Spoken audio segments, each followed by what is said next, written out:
আসসালামু আলাইকুম, কি অবস্থা? সবাই কেমন আছেন? আমরা আলহামদুলিল্লাহ ভালো আছি। নতুন আরেকটি ভিডিওতে সবাইকে স্বাগতম। যে যেখান থেকে ভিডিওটা দেখছেন আশা করি সবাই ভালো আছেন। শুরুতেই বলি, যদি ভিডিওটা একটু হলেও ভালো লাগে তাহলে একটা লাইক দিবেন, আর যদি বেশি ভালো লাগে তাহলে একটা সাবস্ক্রাইব করে দিবেন। আপনার একটা লাইক আমাকে অনেক উৎসাহ জাগাবে সামনের দিকে আগানোর জন্য। তো প্রথমেই একটা লাইক দিয়ে দিবেন। আজকে আমি গাজর ফ্রোজেনও করব না, কিন্তু গাজর সংরক্ষণ করব।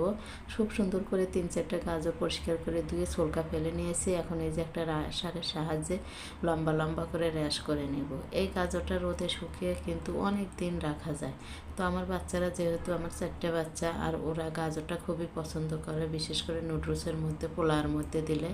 তো আমি কিন্তু এইভাবে যে খুব সুন্দর করে র্যাশ করে নিয়েছি। এখন একটা ট্রে উঠিয়ে এটা রোদে দিতে হবে প্রায় 2-3 দিনের মতো।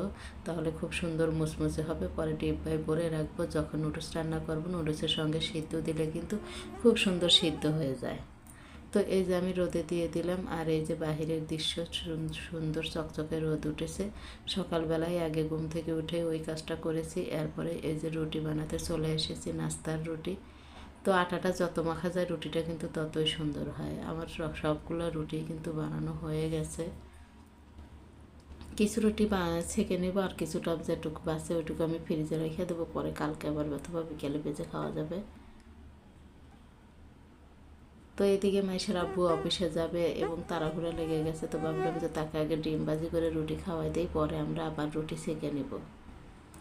তো ডিম ভাজি করে নিলাম। এখন রুটি সেঁকে আগে তাড়াহুড়ো করে খাইয়ে দেবো। বাচ্চারা উঠেছে, ওরাও নাস্তা করবে, মাইশেরা এসে স্কুলে যাবে।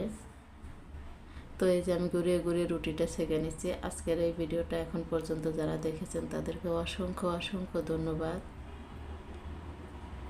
আর ফুলকো ফুলকো রুটি হলে কিন্তু বেশি মজা হয়। তো এই যে আমার তৈরি হয়ে গেছে রুটি ডিম ভাজি। এখন সে খেয়ে অফিসে যাবে। আজকের মতো ভিডিওটা এই পর্যন্তই ছিল। সবাই ভালো থাকবেন, দেখা হবে নেক্সট ভিডিওতে। আল্লাহ হাফেজ।